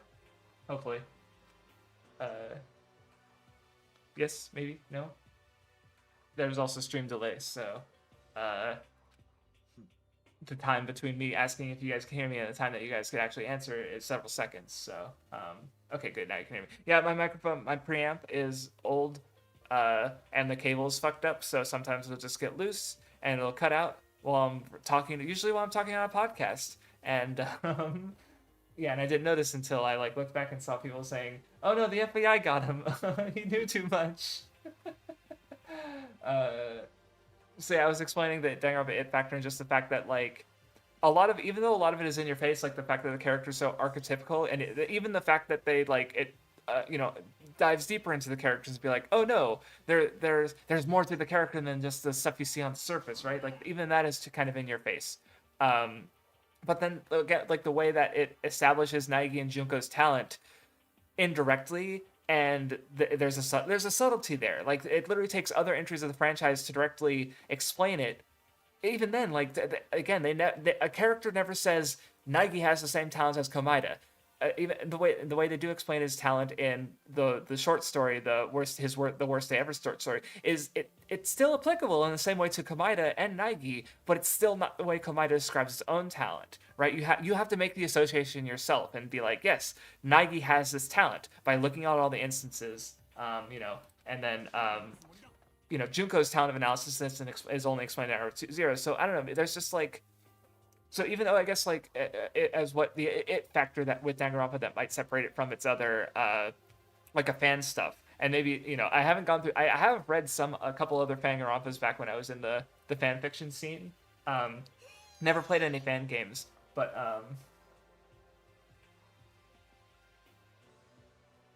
I'm not sure what parallel you're talking about because I don't know, I've never seen people talk about these things. So, and I didn't talk about them in my old videos, and I didn't notice it until a couple years ago. Oh no, but I've never seen any. I didn't see anyone until before I made because I made a whole like Tumblr post analysis explaining how Naegi has the same talent.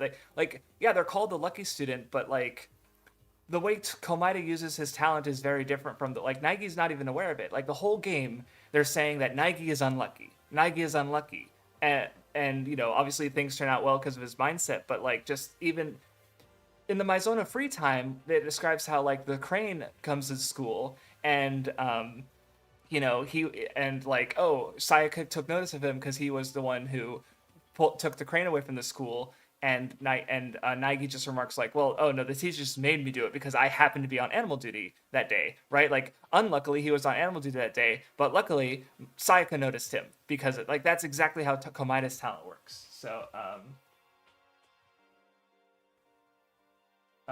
yeah, maybe that's it because like, well, because like just a really funny coincidence, I guess that was because like not only are their talents and the direct like again because if you play Danganronpa 1, I'd be amazed if you understood Naegi's talent just from playing Danganronpa 1. You kind of only really get I only got the full picture of like what his talent is through Komaeda's description of it.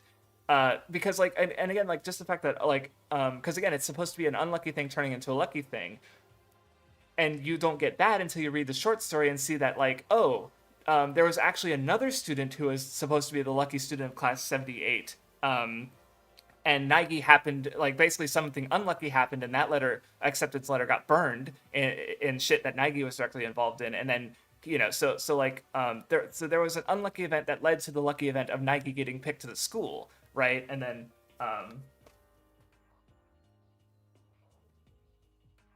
and that like I don't know. See, like you say, Komaeda's luck just swings harder. I think it's more just like because I think Naegi's luck is also very extreme as well.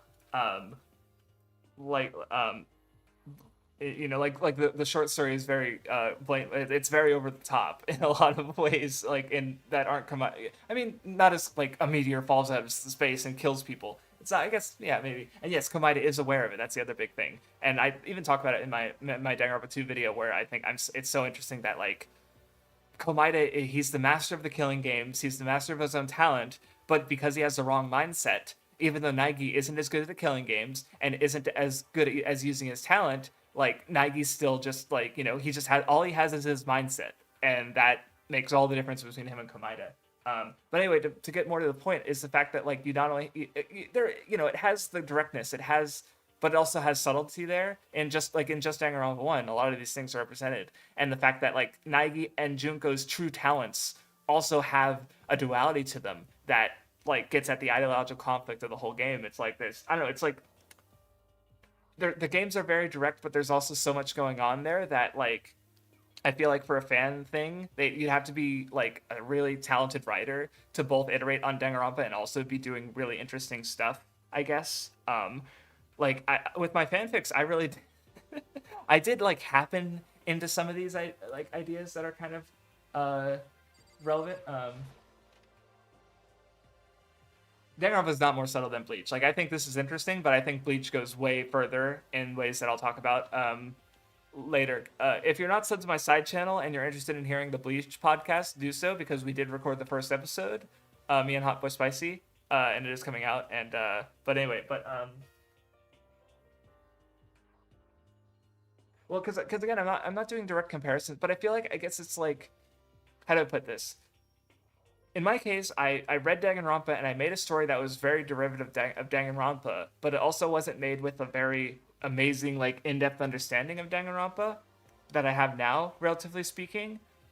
Because now, no, like, honestly, even if I did, because I had the idea to do more Danganronpas, but if I did, they would be more of a response to Danganronpa V3, because V3 sort of steps back and asks, like, well, what is Danganronpa and what does it mean to the people who take influence from it, who have like, because it talks a lot about like lies and influence in fiction, or the interplay between fiction and reality and stuff. Right. So because my fan fiction they were all derivative of Danganronpa to the point of being pretty close. Like the fact that so what I was trying to bring up earlier is because one of the things I view in the conflict of Danganronpa and between Naegi and Junko's talents is there's a sort of subjective versus objective, because Junko, she's the analyst, she analyzes things and she sees reality as it is, where Naigi's talent of luck, randomness only and luck only have meaning because humans apply meaning to it, right? Like if we shuffle a deck of cards and we pull out the top 5 and it's a royal flush, well, we give those cards value and meaning. If we decided that 8, 9, 10, 2, and 3 of 4 different suits all have the exact same value as the royal flush, right? Then that's just as lucky, right? And so what my point there is, because by happenstance, I ended up making some of the most important talents in my fanfic trilogy talents that could be called subjective, like unluck or dreams. And that sort of became like one of the conflicts that I revisited was the main antagonist sort of through means achieved multiple talents. Sort of like I sort of, I guess, mentally thought of her as like if Kamakura Izuru achieved artificially what this character could potentially achieve naturally, like through certain means they could actually naturally achieve any talent in theory, but that was sort of a burden to them because they hated talent, and she kind of wanted to do away with but like, so the fact that she has analysis but also she has dreams and unluck, there's a conflict within her because she has both subjective talents and objective talents, and what ends up sort of getting across her anxieties about seeing the world like Junko, about becoming like her in some ways, is that like she can make her own choices, basically, that a friend I came to this realization after replaying the games and picking up on all these things. I just happened to get it to work with my old fan fiction. It's I don't know, there's just like yeah, maybe it's hard to define, but like because it is, I don't know, maybe it is part of it is just because it's like it is the original series done by the original creator, and there's like an intuitive way that they understand the story that is very, very difficult for it. Like it took me years to understand these things. Like we're talking like 7, 8 years replaying the game several times and changing my mindset fundamentally across doing my YouTube channel to realize these things about Danganronpa that I don't see that many people talking about. Maybe because there's a bunch of hour-long Danganronpa analysis videos that I kind of not interested in watching. I'm sorry, because they're really long, and I just don't have faith. Like looking at the comments, and it's like that there didn't seem to be any big realizations that people were talking about that I hadn't already noticed. Because usually people say, "Oh, I didn't notice that thing," and maybe there are good videos, but like maybe I will find an excuse or way to watch them.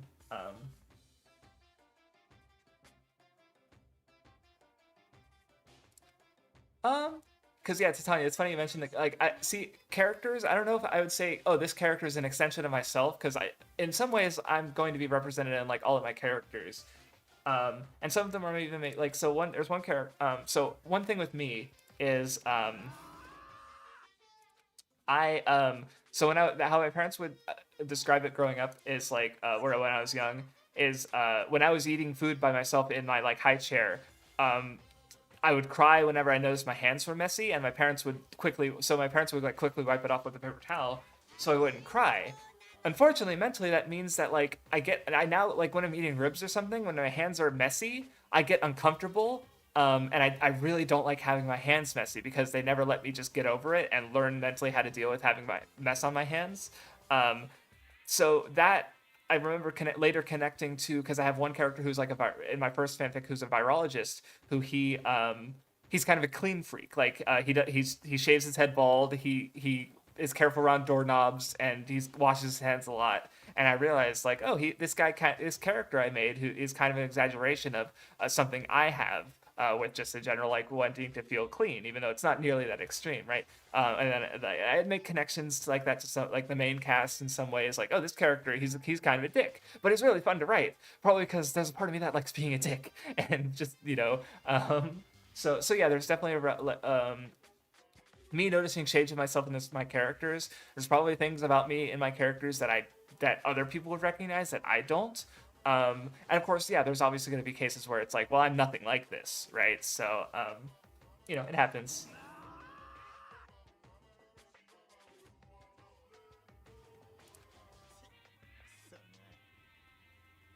I'll write down those two that you mentioned, Shattered Hope and Eden's Garden, because I've not. I don't know if I've. Yeah, I don't. No, I don't think I've heard of them. Because my Danganronpa knowledge is very limited to a very particular place and time, and it's exclusively limited to fan fiction and not games. Because I know there are some fan games as well.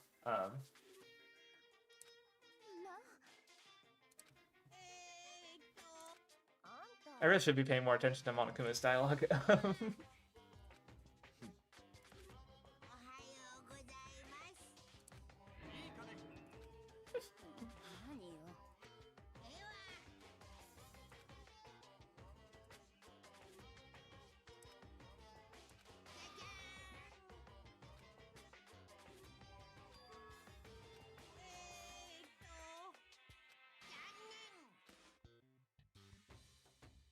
Unfortunate.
There's a line. I think it's I feel like I don't remember if Monokuma says it later, but it's from the Monokuma theaters specifically.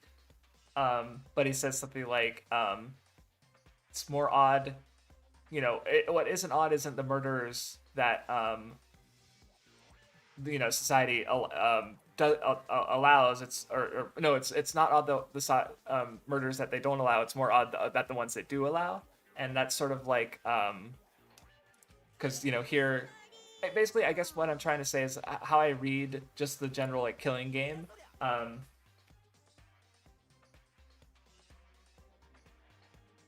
Okay, thank you, Persian, for slasher.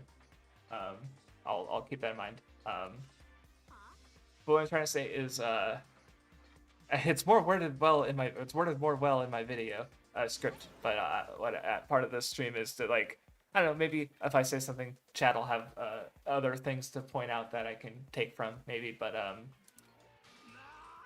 my point is that basically like because in survival K fiction there was a write up of that sort of talks about how death game stories are they use the rules of the game sort of as a microcosm of the rules of society basically, and the fact that they're killing each other is like I think of like there's I don't know lots of like because they even say like Sellers calls it a zero sum game, right? And I think capitalism you could also call a zero sum game, right? Like if I want to apply to a job, I have to take a position that someone else might want. I have to compete with someone else to get that job. If I buy something, well, there's only a limited quantity. I'm buying something that someone else won't be able to get, right? So, and of course, like the fact that like because that was where I sort of came to when thinking about like why is it class trials, right? Because I think when it comes to like law, I guess like Phoenix Wright, as I understand it, is very clearly like working as a commentary of the system of Japanese law, which, as far as Kazutaka Kodaka goes, he also has his take on it in Akudama Drive, but that's not a video game. That's not Danganronpa. So it's not that like it's not specifically dealing with law in a sense, but it's still dealing with like structures of logic and rules, and the fact that like because it makes sense from Juko's perspective that it's like yeah we're like I guess what I also took from it is just like in order to graduate you have to kill, and there's a level at which like school is it's more communal in a sense, like you're competing, but the students who are doing badly are pushed to do better, but they're not like killed in a sense, right? Like at the worst parts of capitalism are where you keep going down this line of competition and purchase buying power and economy, and at the bottom there are losers. There's people who can't afford things, who starve or are homeless, right? And there's suffering exploited to other countries, right? And so I can just Junko basically sees everything, so she it makes sense that she would look at the worst of things and then sort of put she's basically flipping the script and putting that suffering on a microcosm of that suffering on the world's hope. In order to reach like if school is a place where you don't have to quote unquote kill others to live, then in order to graduate from that place they have to properly enter society by killing someone is what I'm trying to say. Hopefully that's getting across.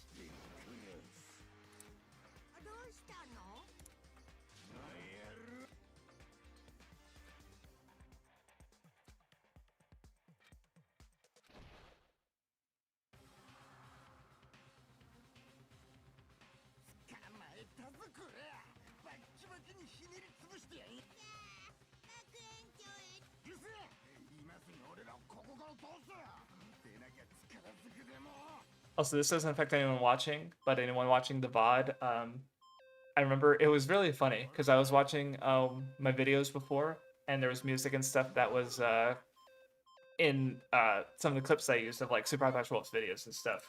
And hold on, let me get through this because it's loud and annoying.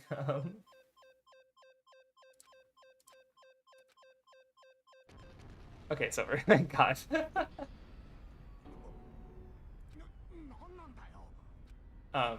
What was I saying? Oh yeah, so I had to mute some sections of my stream. Basically, it was really it felt silly to me because like Super High Patch Wolf's videos are still up. My video critiquing Super High Patch Wolf that I got those clips from, or that I was watching those clips on, is still up. But the stream got hit with a couple like copyright things because it uses audio from videos that are still up on YouTube. But something about their copyright checking system. And my concern with this stream is that since there's moments of me being silent with music playing, that it might get hit with copyright, but I can just mute that section of the video. So that's why I want to share that for people on the VOD. So if there's parts of the video that are just completely silent, I'm not talking over them and the music's playing, and that's the problem. If the video gets hit with copyright. So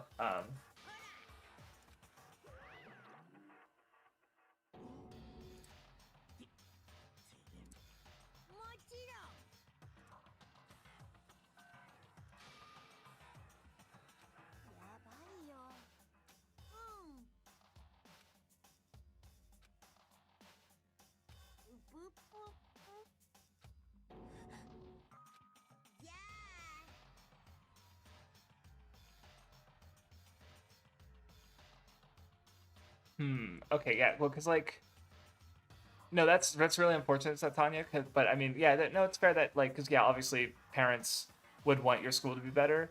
Um, I guess I'm more thinking of the system in itself because I feel like that in that case, it's not like it's still unfortunate and it is fair. Like there's still like I mean that's also a part that I think Danganronpa was commenting on because one thing of difference that I like I've seen this scene in anime and stuff where they like show all the rankings basically, and maybe they only show the high rankings. Like I just saw a scene in the early parts of Bleach where they're talking about their grades and stuff, and apparently they only at least in Bleach they only show the top 50 scoring students, where which of course that was the joke because Keigo, one of Ichigo's friends, is like, oh, thank I'm part of the idiots, right? And then no, it turns out Chad, Orihime, and Ichigo are all on in the top 50. Like they're all intelligent students, and he's just stupid.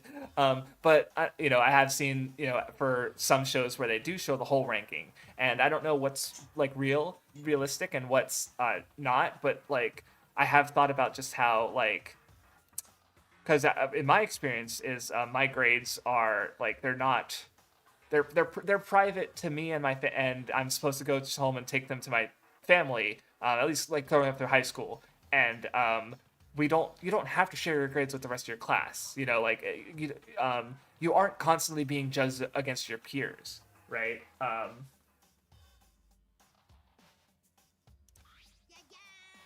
So and I definitely think that's a big part of like the general anxiety that Anger is responding to, right? Like Nagi's a normal kid. He's average. He's like in from 1 to 100 ranked from 1 to 100 he'd be like 50, right? Um, but then so here he is in this talented school where he's being judged against everyone, and it's like they're all just phenomenal students who are better than him in their various ways. But then as the game goes on, it's like no, these guys are fucked up and they have insecurities, and Nagi's actually the only one who's got his shit together.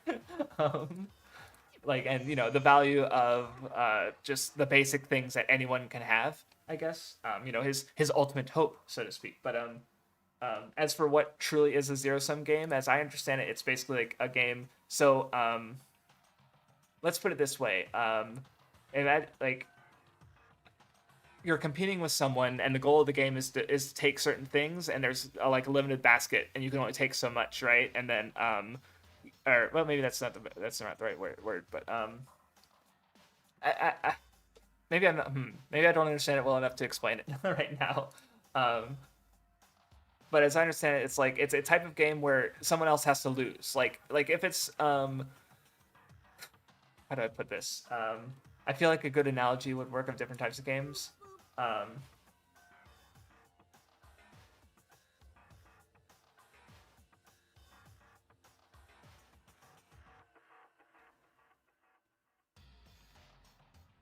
that's interesting, Muro. Because I did read some articles, but I didn't see anything directly mentioning that. Because maybe I'm just completely wrong about aspects of yeah. Because like yeah, I understand. Like, yeah, no, that actually, yeah. Now you mentioned it, I've seen cases where in anime, of course, like that's another thing. Is obviously a lot of my perceptions are coming from an outside viewer looking at media that is just either if it's not exploring it, it's just there in general. Like the fact that like in Bleach, like with me, my grades being compared about again with my peers is something that really never happened because we never really cared that much. But in Bleach, it's used as a source of comedy, where it's like, oh, these guys who like Chad, Ichigo, and Orihime, who seem kind of dumb, are actually really smart.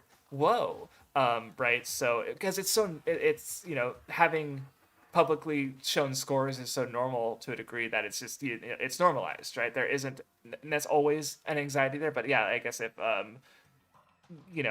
bad grades might count against you, then that's a boom, another source of anxiety.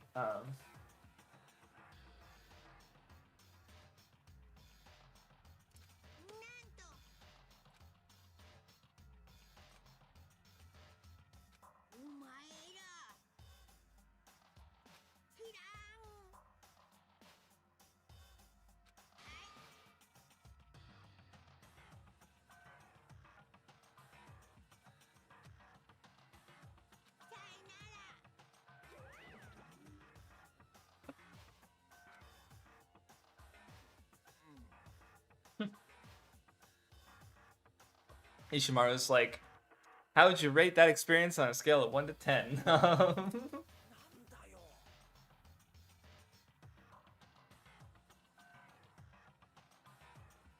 Yeah, to Tanya, that's really unfortunate because, like, yeah, it is. I don't know where you grew up, but just like, yeah, I guess maybe I don't know if you played Danganronpa. I would hope everyone here has at least had either they don't give a shit or they've had at least played the first game because I've literally been spoiling the entire franchise.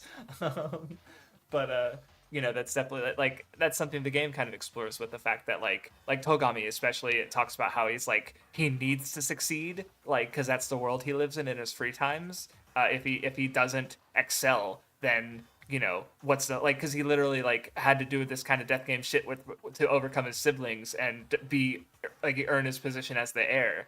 And so a lot of his like personality is because part of it is like, yeah, he is in a higher position in the world and he deserves it, so to speak, but also like he has a there's a more of a burden on him for that in some ways, like he's driven to succeed because of his lineage basically and his upbringing. um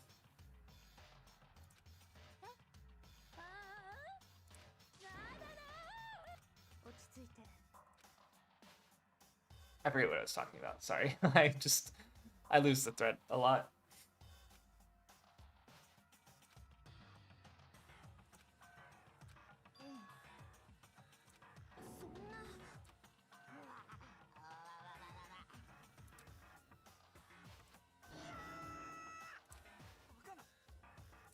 We're almost done. I was expecting to have as short a stream as it was, but I ended up getting distracted a lot and chatting.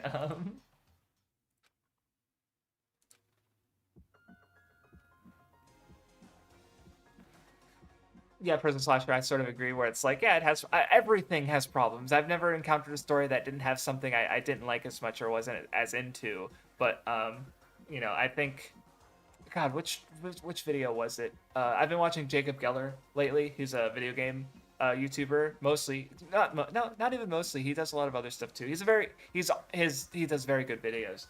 Um, and he was talking about how like you could either when you're mentally like quote unquote rating something, you can kind of count down where you start at 100 and every that sort of gave me like the Cinema Sins vibe, right? Of that when he described it, of like everything's perfect, starts out as perfect, and then every time it does something you don't like, ding, demerit, -1, -1, -5, -10, and that is fair. Like that is how even if you don't inherently go at things from that perspective, there's a level at which like if you really personally don't like something, it -100 in some cases. Like I guess I was thinking of Tokyo Ghoul because I like Tokyo Ghoul, but there's some ways it handles certain subject matter in there that I really understand how people who value that subject matter will just like, even if like they liked it up to that point or they hypothetically would recognize these other aspects about Tokyo Ghoul that are good, they just hate it because of the way it handles this subject matter, even if at the end of the day it's kind of a small part to this one story, but to them it's so important that it matters that much, right? But the other way he talked about it was like, instead you just count up, and that's I guess more how I do it, where it's like I go into something and if I get positive things out of it, like that value is more to me than if I like, because if I watch something and I don't have any problems with it but it doesn't make me feel anything either, I'm really not going to care, right? I want so with Danganronpa, even though like, yeah, I have issues with it, but it fucks me up. Like I really like its ideas. I really like a lot of aspects about it. It's very personal to me because it's been a pretty important part of my life for a decade and just a part of my like creative journey. And even if it's like this is like I said earlier, it's not one of my favorite, like even though it's so important to me, it's weird because like One Piece has been important for me for so long, but I can still say like, yeah, it's my favorite thing ever, because I've gotten so much out of it. And Danganronpa is weird because even though I do like it so much, and even though I have gotten so much out of it, I it's there's a lot like it's not Muv-Luv though. I'm sorry.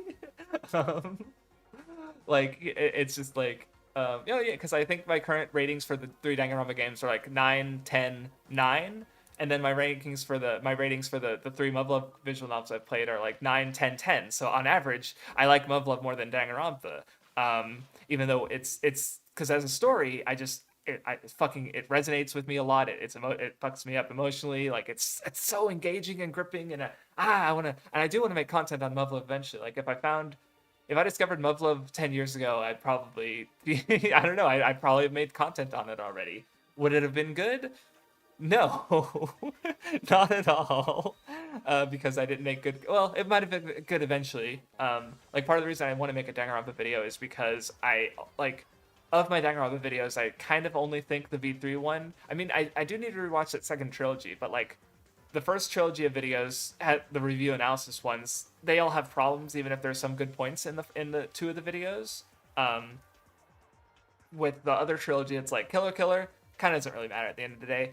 Ultra Despair Girls, that video doesn't talk about what I even like about Ultra Despair Girls, which is like some of the character stuff. Though I don't, also people have some major problems with that game, and yeah, I get it.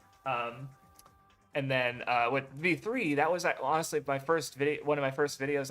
Feel like where I'm kind of moving towards like the style of content I do now, where it's just like here's the point of this thing, because I felt like people like read V3 in weird ways where they see it as like negative to Danganronpa, or like the Kazutaka Kodak is tired of the franchise, and it really shows. And I'm just like, no, that's not what I get out of V3 at all. And so yeah, like I said, if I was into Muv-Luv a long time ago, I might have eventually done good videos on it, and I do want to talk about it in some ways.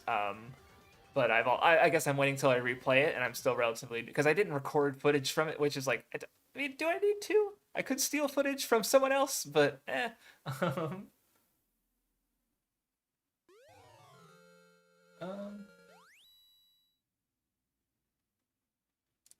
Any other VNs I plan to read? Mostly Muv-Luv right now, because I want to finish those, but I might play something more one-off. I wanted to play Little Busters, but I ended up not doing it because it's pretty long, and I was waiting until this year, but I don't know what I'm going to do this year. Sayano Uto would be a short one I could play. Yeah, I'm actually gonna stop there. Let me how do I, whatever, it'll fucking let the game hang up, and you'll hear that one soundtrack for ages. Yeah, no, yeah,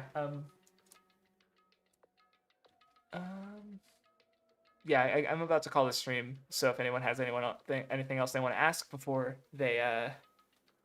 we call it, because yeah, it was pretty short at the end of the day. Maybe, I do want, because I don't know how regularly I'm going to stream Danganronpa, because I have other stuff I want to stream.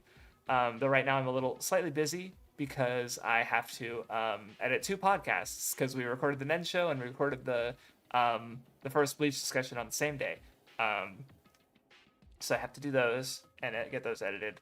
And I guess if I play Danganronpa the way I was expecting to play, where I literally just do what's it called? Because I guess my plan was to do every chapter would be 2 streams basically. So one where I guess I'd do the daily life and maybe the investigation, and then the other where I do the trial and maybe the investigation, depending on how long it goes. Because I'll be skipping the free times. I've already done them. I know what I'm looking for. I kind of just also like, I could just play the game myself and just do it, but I kind of realized like, nah, I want to see if I maybe having to explain my points to chat, and maybe noticing more things and having chat to bounce off of.